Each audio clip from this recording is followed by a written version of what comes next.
One quiet evening, a little girl disappeared right from her front porch, vanishing without a trace. Years later, a shocking discovery beneath her family's old house would unravel secrets darker than anyone could imagine, changing everything forever. The sun hung lazily in the sky, casting golden streaks across the quiet neighborhood of Rose Hill. It was one of those late summer afternoons where everything felt still, suspended in warmth and peace. Birds chirped softly from oak branches. Lawnmowers buzzed in the distance. And on the porch of a small, two-story blue house at the end of Maple Lane, 7-year-old Emily Carter sat with her legs swinging back and forth beneath a white-painted bench swing, a half-empty glass of lemonade in one hand and a crayon in the other. She was drawing. Nothing special, just a big sun, a stick-figure family, and a dog that looked more like a potato with legs. But to Emily, it was perfect. Inside the house, Linda Carter, her mother, was folding laundry while humming an old tune. She glanced out the window every few minutes, smiling whenever she caught a glimpse of her daughter's wavy blonde hair bouncing as she talked to herself and added more to her picture. Their dog, Max, was dozing off under the swing, tail twitching as if chasing something in a dream. It was, by all accounts, a peaceful, ordinary day. A day like any other, but would be the last ordinary day the Carter family would ever know. At 3:46 p.m., Linda went to put the folded towels in the linen closet. It took no more than 2 minutes. When she came back to the kitchen and glanced out the window again, her heart suddenly skipped. The swing was moving slowly back and forth, but Emily was no longer on it. The lemonade glass was tipped over on the floorboards, its contents soaking into the wood. Max was barking furiously now, darting in circles. And Emily was gone. At first, Linda thought she must have wandered into the backyard. She called her name. Once, twice, 3 times. Nothing. Panic set in as she ran around the house, her voice rising, calling louder, checking every room, every closet behind the shed under the porch. Nothing. Not even a footprint. The only thing she found was a single crayon, broken in half near the porch steps. Within 20 minutes, the neighborhood was swarming. Neighbors dropped everything to help. Doors were knocked. Garages were opened. Fields were searched. The police were called and arrived fast, their cars flashing red and blue against the afternoon light. Officers moved swiftly, canvassing the area, questioning everyone, securing the property. A helicopter thudded overhead, circling the woods beyond the back fence. Search dogs were brought in. Volunteers gathered at the community center. Strangers wept alongside friends. It was as if the entire town had lost a daughter. Detective Rachel Dunn, newly transferred from the city to this quiet precinct, stood on the Carter porch and stared at the abandoned swing. Something about the silence unsettled her. There was no sign of a struggle, no footprints out of place. No tire marks. It was as if the earth itself had swallowed the little girl. She checked the perimeter, asked questions, but no one had seen a thing. Emily had vanished in broad daylight, on her own front porch, without a single witness. Night fell like a curtain over Rose Hill. Flashlights bobbed in the darkness as the search continued through the woods. Police tape lined the porch. Linda was inconsolable, clutching Emily's favorite stuffed bunny as if it could bring her back. James, her husband, stood silent, pale, hollow-eyed. Emily's younger brother, Jake, only 2 at the time, clung to his father's leg, confused by the chaos around him. At 10:15 p.m., after hours of fruitless searching, the police called off the official search for the night. The porch swing was still swaying slightly in the breeze, a haunting reminder of the child who had once sat there, drawing sons and dogs and smiles. Detective Rachel remained behind, eyes scanning the yard, heart heavy. Something was wrong. This wasn't just a missing child. It felt calculated, silent, invisible. What no one knew. Not the police, not her family, not even Emily herself. Was that just beneath their feet, under the wooden boards of the porch and beyond the reach of the searchlights, a hidden tunnel lay silent in the dark. And inside that darkness, the nightmare was only beginning. The following morning, the town of Rose Hill awoke under a cloud heavier than any storm. The news had already spread far beyond Maple Lane. Television vans lined the edge of the street. Reporters stood with solemn expressions, speaking into microphones, their voices carried over live broadcasts. 7-year-old Emily Carter disappeared from her front porch yesterday afternoon, one reporter said, while another interviewed shaken neighbors. The story was already making headlines across the state. But inside the Carter home, no one was thinking about news cycles. They were thinking about one thing: Emily. Linda hadn't slept. Her eyes were red, her voice hoarse from crying and calling out into the night. She sat in Emily's bedroom now, clinging to her daughter's pink pillow, inhaling its scent like it was the last trace of her. James moved like a ghost through the house, checking locks, looking out windows, muttering theories that made no sense. He kept replaying the day over and over. "I should have come home earlier," he whispered to himself. "I should have been here." By mid-morning, the local church had organized a search team. Volunteers arrived in waves. Families, teenagers, retirees, armed with flashlights, walkie-talkies, printed maps, and hope. They searched every inch of Rose Hill's surrounding woods, fields, and trails. Boats combed the nearby lake. A neighbor lent out his drone to sweep the area from above. Flyers with Emily's picture, blue eyes, blonde hair, missing front tooth, were taped to telephone poles and bulletin boards, slipped under windshield wipers, and passed out by the dozens. Detective Rachel Dunn coordinated the effort, her face a mask of calm determination. But inside, she was rattled. She'd worked missing person cases before, but there was something eerily clean about this one. No witnesses, no sounds, no evidence. Not even the dogs had picked up a reliable scent past the porch. It was as if Emily had been erased. Back at the precinct, Rachel stood in front of a whiteboard covered in timelines, maps, and photographs. "She disappears at approximately 3:45 p.m., she told her team. Last confirmed sighting is her neighbor, Mr. Halverson, who waved at her from across the street at 3:40. After that, nothing. No strange vehicles. No visitors. No sign of forced entry or struggle." One officer raised a hand. "What about the possibility she wandered off? Kids do that sometimes." Rachel shook her head. She was drawing. Happy. Comfortable. There was a glass of lemonade beside her, and her little brother was inside the house. She wouldn't leave him like that. Still, every theory had to be explored. Officers checked registered sex offenders in the county. None had moved recently. Doorbell cameras were pulled from neighbors. None showed Emily leaving the porch. Tips began to pour in. Someone thought they saw a girl like her in a Walmart an hour away. Another claimed she'd been taken by a strange man in a red truck. But nothing held up. Every lead dissolved into dead ends. The days bled together. Search parties grew smaller. The air grew colder. Candlelight vigils were held on the town green, where people held hands and prayed. "Come home, Emily," they whispered into the wind. But as weeks passed, reality began to gnaw at hope. The posters started to curl at the corners. The media moved on. Volunteers stopped showing up. The world kept turning. But for the Carter family, time had frozen on that terrible afternoon. Inside their home, Emily's room remained untouched. Her drawings still taped to the walls. Her bed still made. Linda visited it every morning, pressing her palm to the pillow, whispering, "Good morning, baby," like Emily might hear her from wherever she was. James grew quiet, distant. He took leave from work, spending hours staring at nothing, as if trying to will his daughter back with the force of grief alone.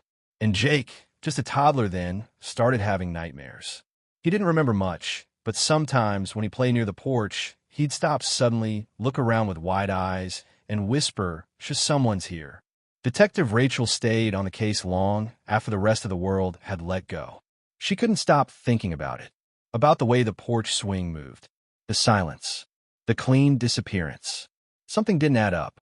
Something was wrong beneath the surface of Rose Hill, and she couldn't shake the feeling that they were all missing something, something right under their feet. 2 years had passed since Emily Carter vanished from her front porch, and the town of Rose Hill had learned to live with the ache of her absence. The flyers had long been taken down. The police case was marked as cold, though Detective Rachel Dunn still kept a copy of Emily's file in her desk drawer. She couldn't bear to close it for good. Something about the case refused to fade from her mind.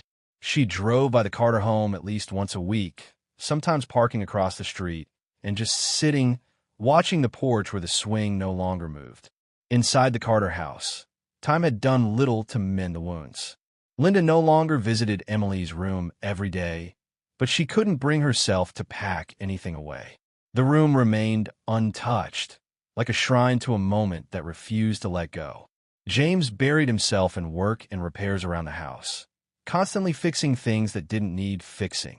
And Jake, now 4, had grown into a bright little boy with curious eyes. But he had begun to talk about things that made his parents uneasy. It started with whispers at night. Linda would hear Jake speaking softly in his room when no one else was there. At first, she dismissed it as imagination. Children talked to themselves, especially when lonely. But one night, she pressed her ear to the door and froze when she heard him whisper, "I saw her again. She's in the dark. She told me not to tell." Chills crawled up Linda's arms. She opened the door quickly, but Jake just looked up at her with wide, innocent eyes and said, "She's still under the house, Mommy. She's waiting." Linda tried to stay calm, brushing it off as something he might have overheard. Maybe a story from school, a leftover memory of Emily tangled in his dreams. But that wasn't the only strange thing. One morning, while cleaning the porch, James noticed something peculiar. One of the wooden boards near the corner had shifted slightly, like it had been pried open. He pressed his boot against it, and it gave a little. Curious, he knelt down and ran his fingers along the edge. There was a gap now, barely noticeable, but it hadn't been there before.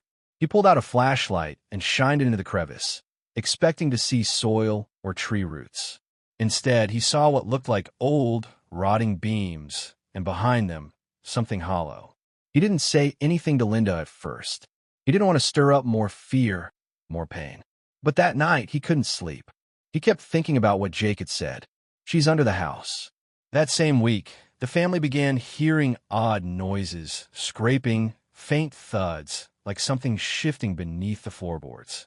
Max, now old and mostly blind, would growl at the living room vent and refuse to move from it for hours, as if guarding something. At first, Linda thought maybe a raccoon or a possum had burrowed under the house.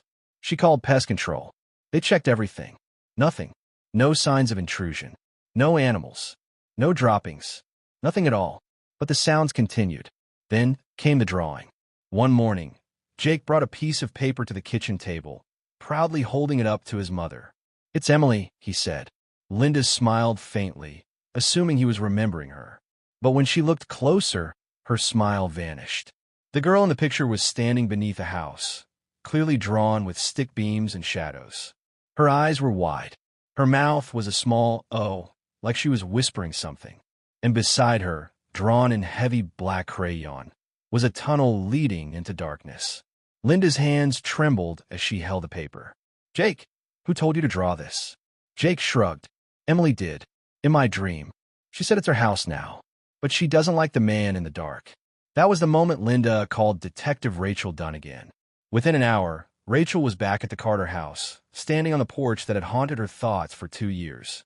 She looked at the wooden board James had noticed, and then at Jake's drawing. Her instincts surged to life like a warning bell. Something was still here. Something had always been here. And maybe, just maybe, Emily hadn't been taken far at all. The next few nights brought a shift in the atmosphere within the Carter house.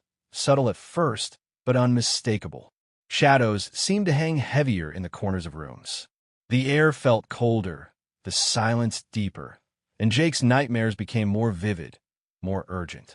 He would wake up screaming in the early hours, clutching his blanket, his small face drenched in sweat, his voice trembling with fear as he shouted, "She's calling me. She says she's trapped." At first, Linda thought the stress was just affecting him. Maybe they had talked about Emily too much lately.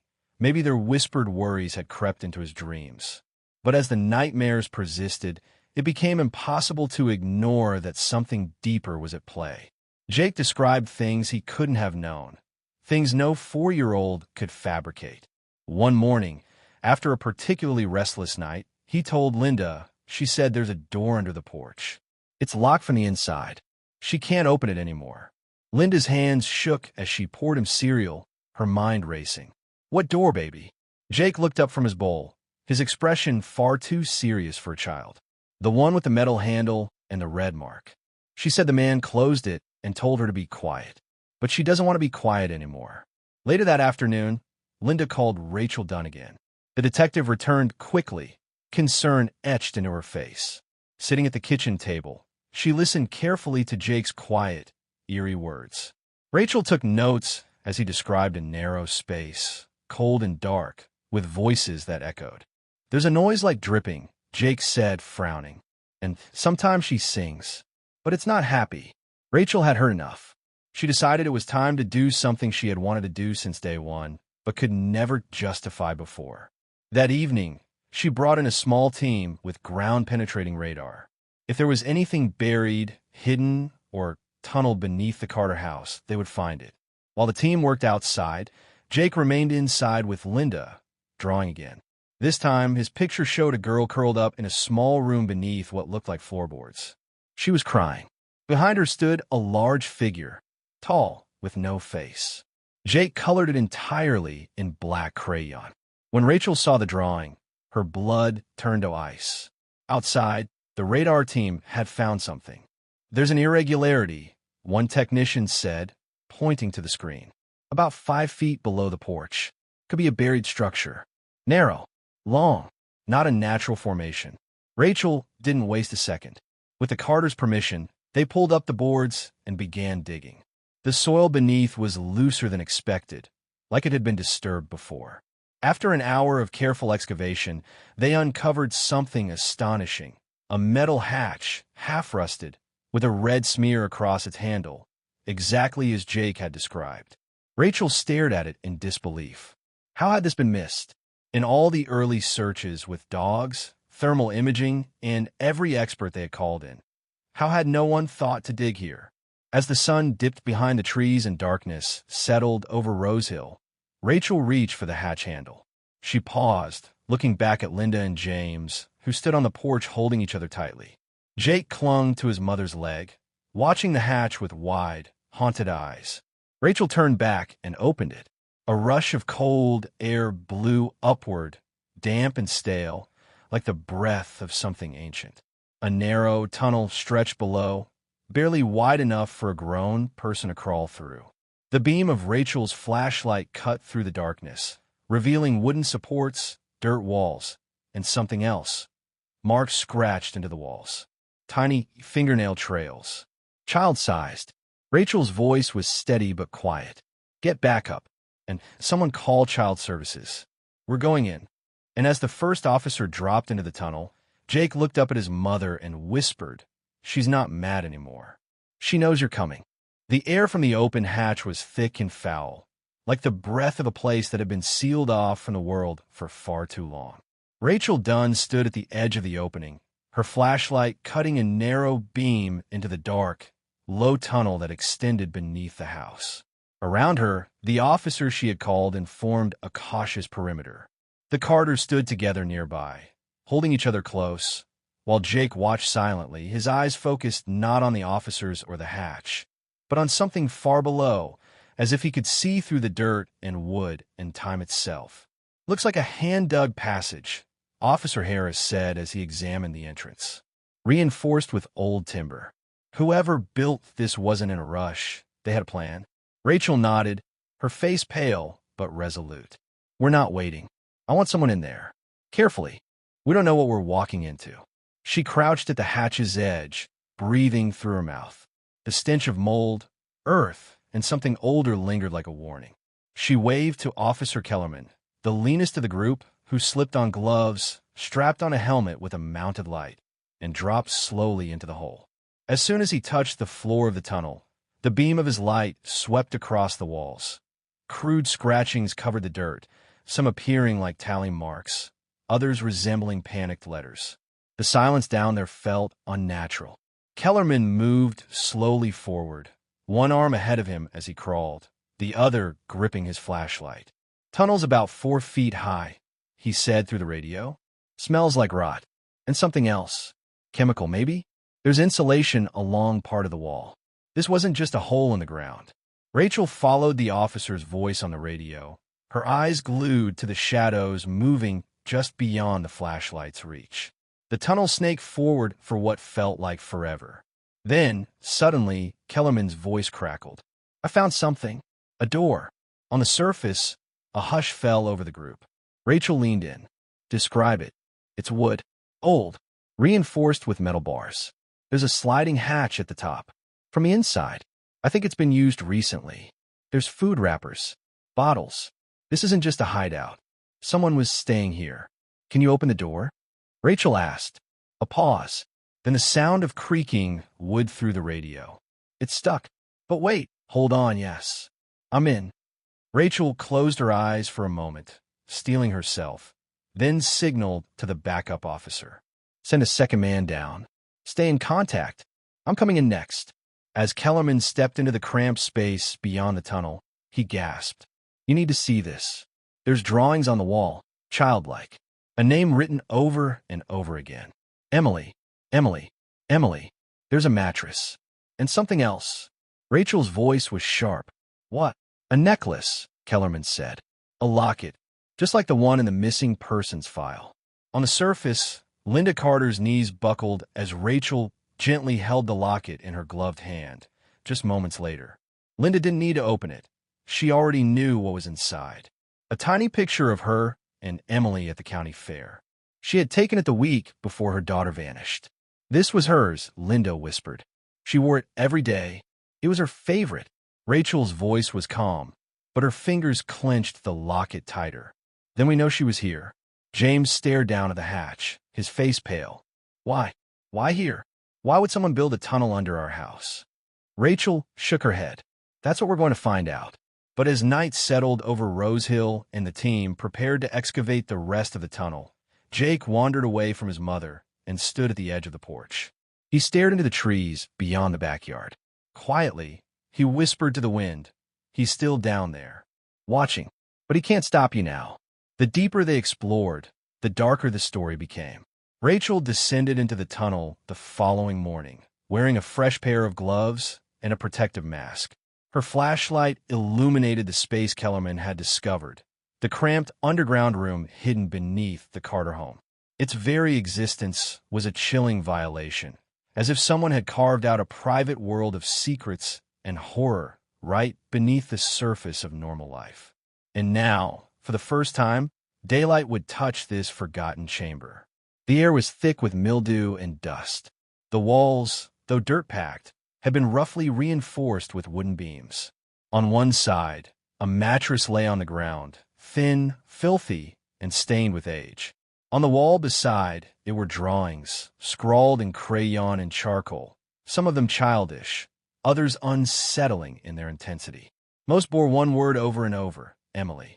Some were stick figures, a girl, a tall man, and what looked like a tunnel with a door drawn shut and marked with a red X. Rachel moved cautiously, taking photographs, collecting the locket, the wrappers, the old plastic water bottles, and a small tin lunchbox that had been tucked under the mattress. When she opened it, her breath caught in her throat. Inside were small toys, trinkets a child might carry, a Barbie shoe, a broken bracelet, a plastic ring, and a folded note. The paper was yellowed and fragile, and when she gently opened it, she saw the jagged handwriting of a child. Mommy, are you looking for me? He said you forgot, but I don't believe him. Rachel's throat tightened. She swallowed hard, fighting back the emotion that threatened to overtake her. She folded the note gently and placed it in an evidence bag. There was no mistaking it. Emily had been down here. For how long, they couldn't yet say.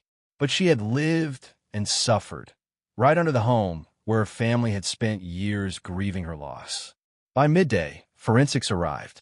A mobile crime scene tent was set up in the Carter backyard, and every inch of the tunnel was carefully mapped, photographed, and searched. Soil samples were taken. Hairs, fibers, even nail scrapings from the walls were collected. Rachel remained on site the entire time, directing the team with a tense urgency. James Carter stood beside her at one point, his face pale, hollow-eyed. You think she was down there the whole time? All these years. Rachel turned to him, her voice heavy. I think she was taken here. I think someone brought her to this place and planned it out. This wasn't a spur-of-the-moment crime. This took time, knowledge, tools, and terrifying intent. Linda sat inside the house, holding the locket Rachel had given back to her, tears silently running down her face. Jake sat beside her, playing with a toy car, but occasionally looking up at the window toward the backyard with a somber quietness far beyond his years. That evening, a new discovery turned the case on its head. While digging along the far end of the tunnel's extension, a team uncovered what appeared to be a secondary shaft, sealed with plywood and hidden beneath layers of dirt. When they pulled it open, the narrow passage revealed another chamber. This one was smaller, colder, and more disturbing. A single chain hung from the wall, rusted, fixed into a bolt drilled into the support beam. Next to it lay an old stuffed rabbit, its fur gray with dust and its ear half torn. Rachel stared at it in stunned silence, then turned to her team. We're not dealing with just an abduction. This was a prison. The implications were suffocating. Someone had not only built this hidden world under a family's home, but had used it to hold a child captive. They had planned everything: how to access it, how to conceal it, how to disappear without a trace. And as the investigation deepened, one haunting truth became clear to Rachel. The person who built this wasn't a stranger to the property. They had been close. Too close. That night, the Carter household was far from peaceful. What had once been a home of quiet grief and fading hope was now a whirlwind of questions, dread, and disbelief. The tunnel beneath their house had shattered the illusion that time had healed anything. If anything, it reopened a wound they had tried to bury for too long.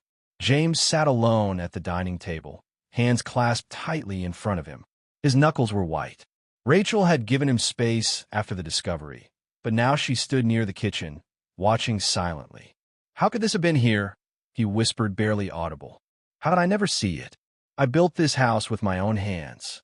Rachel stepped forward slowly. And that's exactly what we need to talk about. His eyes lifted to hers, confusion and fear swimming in them. What do you mean? She took a deep breath. James, you built the house. You know every nail, every beam. Is it possible, just possible, that someone had access to the property while you were working on it? During construction? A worker? A subcontractor? James ran a hand over his face, clearly trying to recall every face from 15 years ago. There were only a few guys I trusted to help out. Most of the work I did alone. But he hesitated. There was one man, a handyman, worked odd jobs around town. Quiet type, liked to keep to himself. Name was Roy Mathers, I think. Rachel's eyes narrowed. Did he have access to the foundation? Yeah. He helped lay some of the pipe work before the concrete was poured. I paid him under the table. He was cheap and fast. Did he ever come back after the house was done?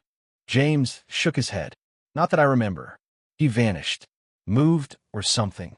Rachel filed the name away instantly. She'd have her team dig into it. But something else still nagged at her, something deeper and more personal than suspects and forensics. Linda appeared in the doorway, her face pale and eyes hollow. I want to know the truth, she said softly. All of it. James stood to approach her, but she raised a hand. Don't. Not yet. I need to ask you something first. She turned to Rachel.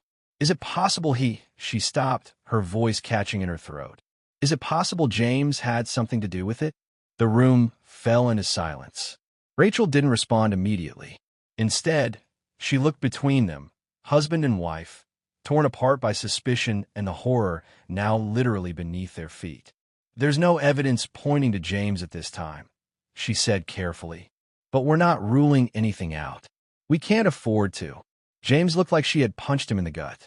You think I could do this to my own daughter? He asked Linda, his voice breaking. I don't want to think that, she said, her voice trembling. But for years, I asked myself how she could just disappear. Off the porch, in broad daylight. And now we find this under our own home? I have to ask. James lowered his head. For the first time in years, he looked truly broken. Jake, who had been listening from the stairs above, slowly crept down and sat on the last step. Dad didn't do it, he said quietly. I know he didn't. Rachel glanced over at the boy. His face was solemn, serious. "What makes you so sure, Jake?" He hesitated, then said, "Because he told me who did." Rachel blinked. "Who told you?" Jake looked toward the back door, his voice barely above a whisper. "The man in the dark. The one who used to come into my room. I don't see him anymore. Not since we opened the tunnel. But he used to talk to me." The adults stared at him, stunned into silence. Was it just a child imagination? Or something more? The room fell deathly quiet as Jake's words lingered in the air like smoke. Unsettling, mysterious, and impossible to ignore. Rachel slowly walked over to where the boy sat on the bottom step, her expression softening as she knelt beside him. "You said someone came into your room, Jake?" she asked gently, her voice barely more than a whisper. Jake nodded. "He never touched me or anything. He just stood there, in a corner. And sometimes he talked. Not loud like you and me, but in my head." Rachel felt a chill crawl down her spine. "And what did he say?" Jake's eyes, wide and unblinking, held a weight far beyond his years. "He said he used to talk to Emily, too, when she was down there. He said she was scared all the time. He told me not to be scared like her. And then one night, he said she was gone." "Gone?" Rachel echoed. "Gone where?" Jake shrugged, his voice smaller now. "He said she found a way out, but I didn't know what that meant." Linda's hand flew to her mouth, tears slipping from her eyes as she stepped closer. James remained frozen behind her, his fists clenched at his sides, his whole body trembling. Rachel stood slowly, glancing at both parents. "Did you ever hear anything unusual at night? Footsteps? Voices? Anything at all?" she asked. James shook his head. "No, nothing like that. And Jake's room is upstairs." Rachel looked toward the ceiling, her thoughts racing. The tunnel didn't reach that far. At least, not yet. But what Jake said couldn't be dismissed. Children might be imaginative, but they also picked up on truths adults often overlooked. And this wasn't the kind of fantasy a young boy would just invent. "Jake," Rachel said carefully, "can you tell me what the man looked like?" The boy paused. He wore a cap, like a worker's cap, and he had a big jacket. His eyes were dark. He didn't blink much. His hands were always dirty. I saw the dirt under his nails. That level of detail made Rachel's skin prickle. Jake wasn't describing a dream. He was describing a person, a real one. And the image of the stuffed rabbit and that chain down below flashed through her mind like a scream. After putting Jake to bed with a mild sedative prescribed by a department physician, Rachel stepped outside and pulled out her phone. She called her colleague in missing persons. "I need you to run a background check on a man named Roy Mathers," she said urgently. "Possible handyman, local to this area around 15 years ago. Might have gone by another name, maybe used aliases. Look for any arrest records, especially involving minors." She paced the backyard as the forensic team wrapped up for the night, the tunnel now fully secured and lit by temporary work lights. Standing above it felt like standing on top of a grave. Only the body wasn't missing. It had simply vanished after years of imprisonment. Her phone rang 30 minutes later. "Rachel, you're not going to like this," her colleague said on the other end. "We got a match. Roy Mathers was a suspect in 2 missing persons cases from 20 years ago. Both girls. Never charged. Not enough evidence. Last known address? Less than 5 miles from the Carter property." Rachel's blood ran cold. "Where is he now?" she asked. "Dead," the voice replied. "Car crash. 4 years ago. No next of kin." Silence. Rachel stared down at the mouth of the tunnel. So the man Jake described, the one who had haunted him, the one who might have haunted Emily, was gone. But the evil he left behind wasn't. And the question now was, if he was dead, how did Jake know what he looked like? By the next morning, Rachel returned to the Carter property with a full team of investigators and specialists. Though Roy Mathers was confirmed dead, the unanswered questions he left behind still clawed at her. If he had built the tunnel, what else had he left behind? And more importantly, where was Emily? The tunnel was now fully secured with support beams, portable lighting, and ventilation. What was once a dark, claustrophobic hole beneath the house had become an active crime scene. Rachel climbed down the ladder slowly, flashlight in hand, though bright flood lamps had been placed every few meters along the path. The passage narrowed and then suddenly opened into a small, cavern-like space that had not yet been explored. It was shielded by a panel of wooden boards and an old mattress propped upright, as if trying to conceal what lay beyond. Two officers had found it just before dawn and waited for her before entering. Rachel stepped past them, holding her breath as she slipped inside the hidden room. And what she saw took her breath away. The small chamber was about 10 feet by 12 feet, with low ceilings and walls reinforced with wooden panels. There was a rotting, twin-sized mattress on the floor, a filthy blanket balled in the corner, and the remnants of a small bookshelf made from stacked milk crates. A child's worn shoes sat by the wall, and above the bed were markings scratched into the wall, tallies. Dozens, maybe hundreds of them. Rachel moved closer. They were grouped in fives, carefully etched with something sharp. They weren't random. They were days. Days spent in this place. Days survived. Her throat tightened. On the far wall, taped with yellowed masking tape, was a drawing. A child's hand had clearly made it. A stick figure with long hair standing outside in the sun, with a dog and two adults drawn nearby. The word home was written in block letters above the image. Rachel's hand trembled as she gently removed the paper from the wall. Her eyes scanned the rest of the room.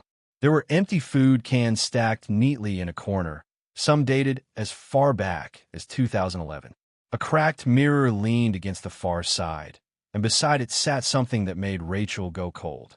A tape recorder, old, dusty, and covered in grime, but unmistakably a recorder. She carefully picked it up, slipped in fresh batteries, and rewound the tape. The officers around her waited silently. With a click, the machine whirred, and then a small voice crackled through the static. If anyone ever finds this, my name is Emily Carter. I'm 9 years old. I don't know how long I've been here. I think my mom and dad are still looking for me. I miss my brother. I miss the sun. Rachel's breath caught. Her eyes burned. I try not to cry, the voice continued. He doesn't like it when I cry. He says I'm ungrateful. He brings me food, sometimes toys, but he never talks to me, just stares. I think he lives here too, somewhere. I can hear him whispering at night. Then silence. Rachel stopped the tape. She needed a moment to regain her composure. She held the recorder close, as if it were something sacred. Emily had been here. She had survived, for some time at least. But whether she had truly escaped, as Jake claimed, or whether something else had happened, was still a mystery. One of the officers called out, breaking the heavy silence. "Detective, we found a second tunnel. Behind this panel. It goes deeper, and it looks newer." Rachel stood upright. "Secure it. I'm going next." She turned back one last time to the room, to the markings, to the story that had been carved into these walls by a child who had never stopped hoping someone would find her. Emily Carter had lived here, and now Rachel was more determined than ever to find out if she had made it out alive. Rachel swallowed hard as she tightened her grip on the flashlight and descended once again into the cold, narrow tunnel. The team behind her moved cautiously, their boots crunching softly on the dirt floor. The hidden room they had just uncovered felt like a tomb, a place where time had stood still, echoing with the faintest whispers of a child's desperate hope. But now, another passage beckoned, a shadowy, unexplored artery of secrets that might finally unravel the mystery of Emily's fate.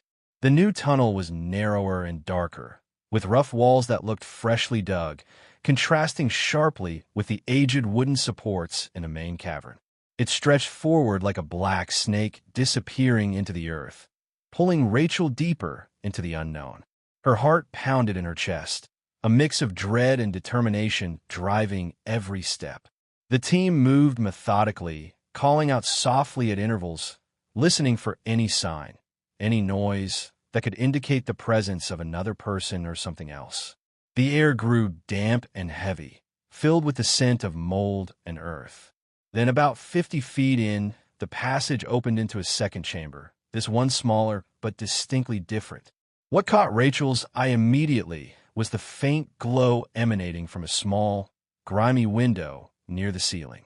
It was a trapped shaft of light, filtered and weak, but enough to reveal a startling sight.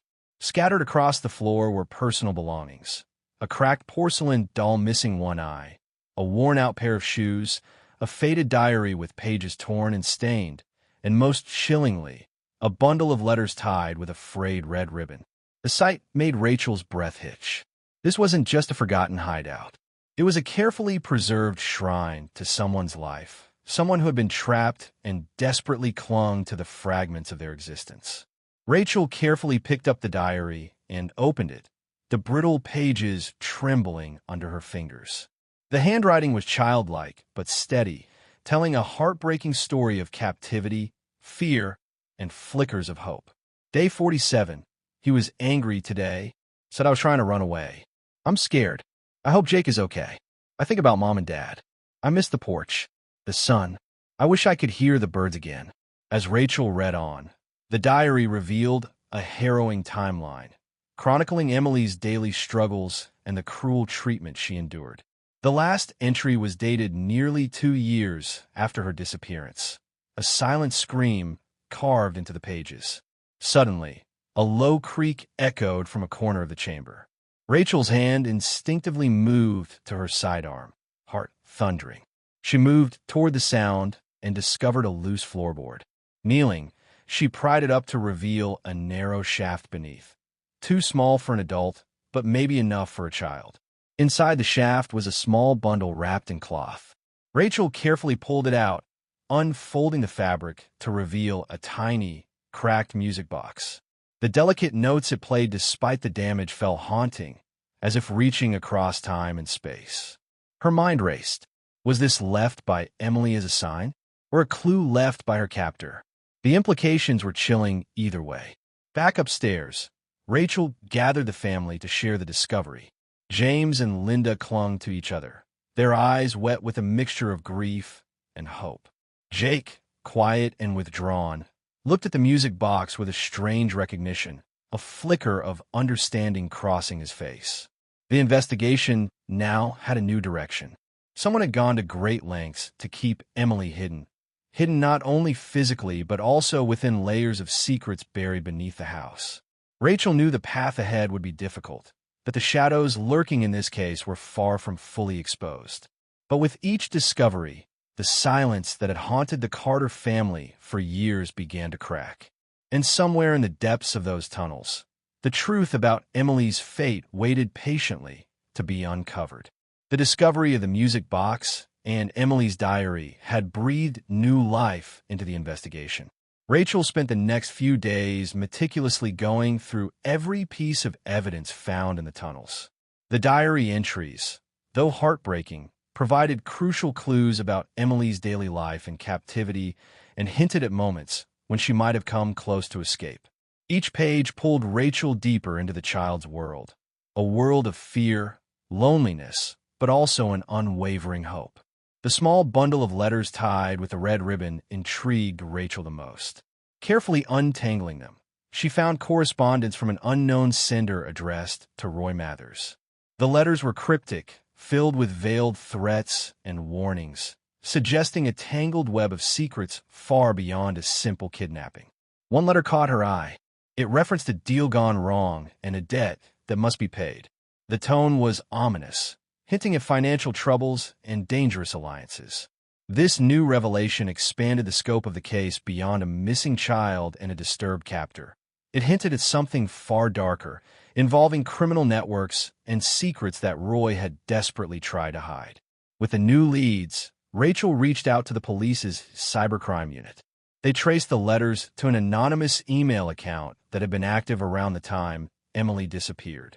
The trail led them to a small-time criminal syndicate that operated on the edges of the town, a group involved in smuggling and extortion. Rachel felt the pieces start to fit together. Roy Mathers might have been tangled in dangerous dealings that led to Emily's disappearance. The discovery of the tunnels suggested a carefully planned captivity, not a random abduction. Late one evening, while reviewing surveillance footage from nearby stores dated years back, Rachel noticed a suspicious figure, someone carrying a young girl matching Emily's description, moving stealthily near the Carter house. The timestamp aligned perfectly with the day Emily vanished. The image was grainy but unmistakable, The figure's face was obscured by a hood, but their gait and build matched that of a man known to be associated with the criminal syndicate. Rachel's heart pounded as she realized they were closing in on the truth. She coordinated with her team to track down the suspect, hoping this breakthrough would finally lead them to answers. Meanwhile, the Carter family clung to hope. James and Linda, who had been broken and weary, now found strength in Rachel's determination.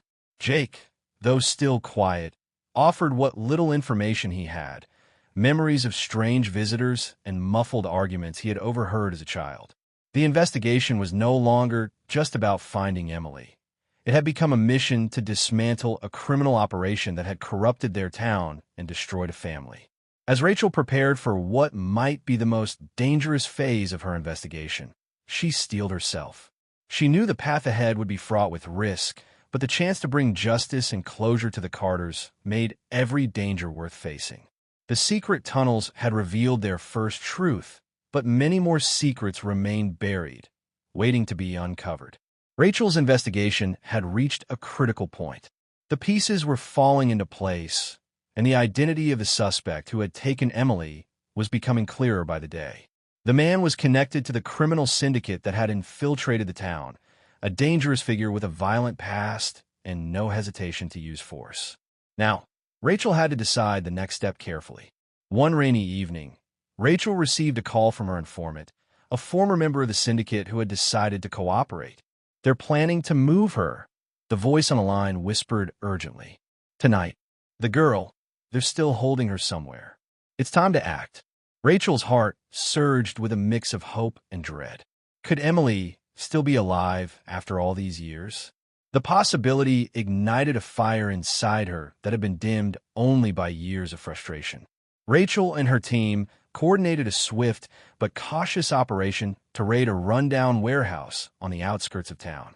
The building had long been suspected as a hub for the syndicate's operations, but no concrete evidence had been found until now. As the team surrounded the warehouse, Rachel felt the weight of responsibility pressing on her shoulders. Every step inside the dim, musty space was nerve-wracking. The faint sound of a child's sobbing echoed from a back room, causing Rachel's pulse to quicken. Suddenly, a figure darted out from the shadows, attempting to flee. Officers tackled him to the ground. He was the man caught on the surveillance footage, the link to Emily's disappearance. Rachel recognized him immediately.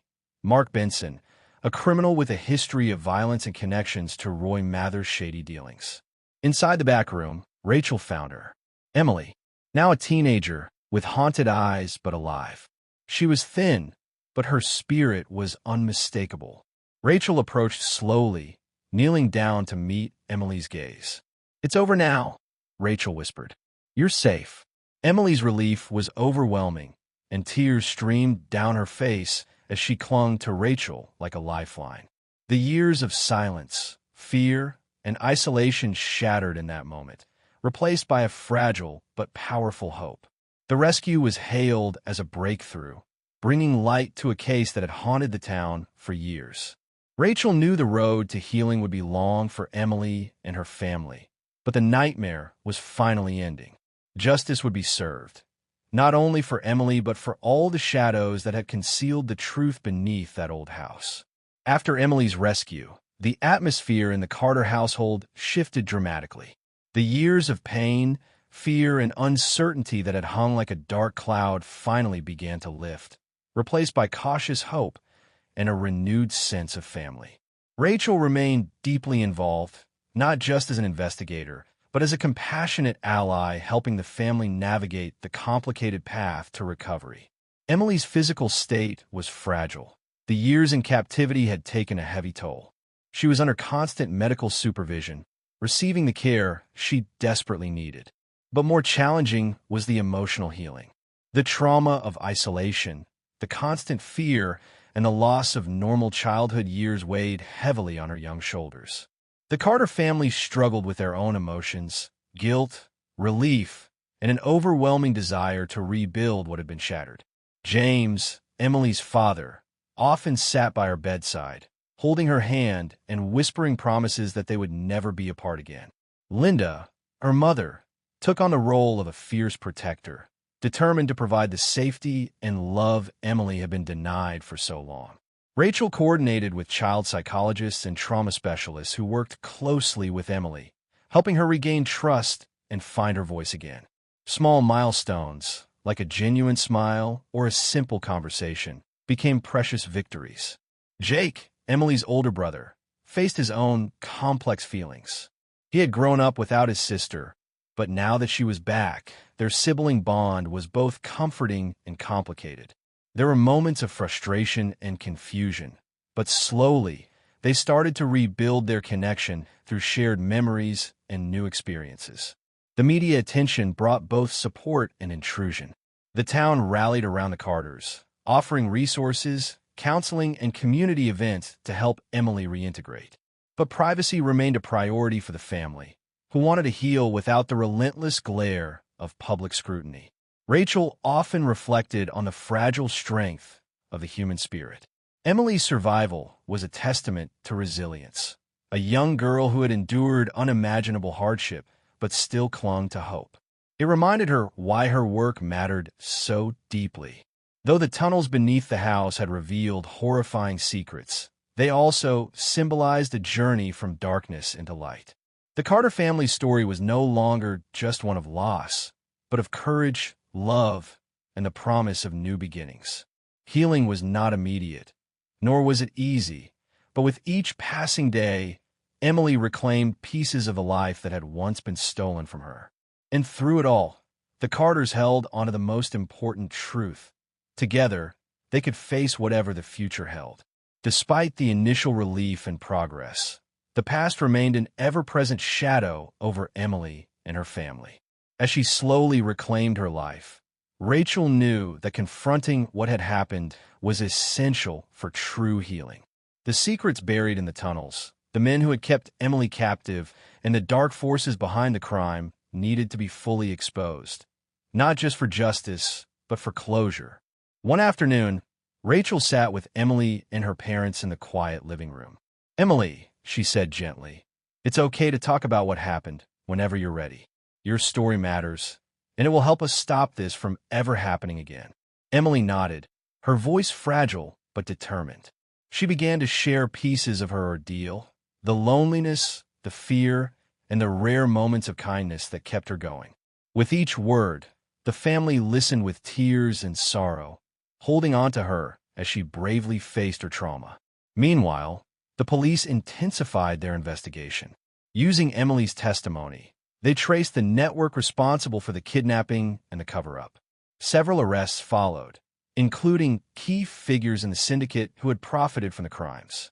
Roy Mathers, who had died years earlier, was revealed to be only a small part of a much larger conspiracy. Rachel coordinated efforts with prosecutors to ensure the case was airtight. Court proceedings were set to begin, bringing hope that justice would finally be served. The town watched closely, united in their support for Emily and the Carters. Emily's courage inspired others in the community to speak out about their own experiences with crime and abuse. Support groups formed, and awareness campaigns were launched to protect children and prevent future tragedies. Despite the legal battles ahead, the Carter family focused on rebuilding their bond. Family dinners, laughter, and shared memories became the foundation of their recovery.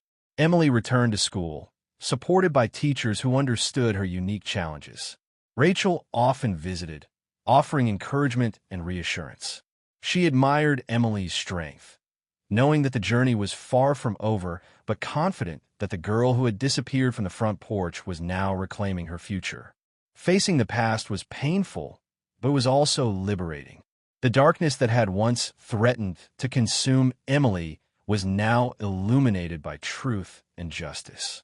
And in that light, the Carters found hope that healing was possible, not just for their family, but for their entire community. The courtroom was tense, filled with a mix of somber faces and determined eyes. The trial of the syndicate members and accomplices was the culmination of years of painstaking investigation. For the Carter family and Rachel, it represented the final battle to bring those responsible for Emily's kidnapping and torment to justice.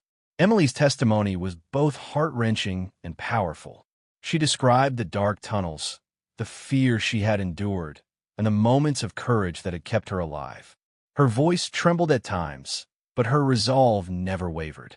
The courtroom listened intently, moved by the strength of a young girl who had survived unimaginable horrors. The defense tried to discredit her, questioning details and trying to sow doubt.